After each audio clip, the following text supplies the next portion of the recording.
هەر لە سەرەتای دروستبوونیەوە تا هاتنەوەی مەلا مستەفای بەرزانی لە یەکێتی سۆڤێت پارتی گیرۆدەی کێشەی باڵباڵینی ناوخۆیی بوو. لە سەرەتاوە خۆی ئینسانێکی شۆڤینی بوو، دژمنی کوردیش بوو.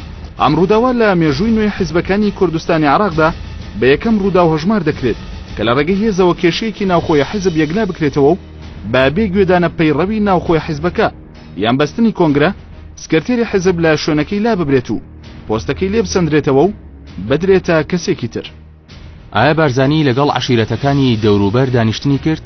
لەو دانیشتنەدا چی ڕوویدا؟ بۆچی دوایی ڕووداوەکان بە پێچەوانەوە کەوتنەوە؟ ئێمە پەیوەندیمان لەگەڵ شا بووە، ئێمە لە بەڕاستی زیاتر پەیوەندیمان لەگەڵ ساواک بووە. دۆکیۆمنتەری بەشی یەکەم شەوی هەینی کاتژمێر 8:05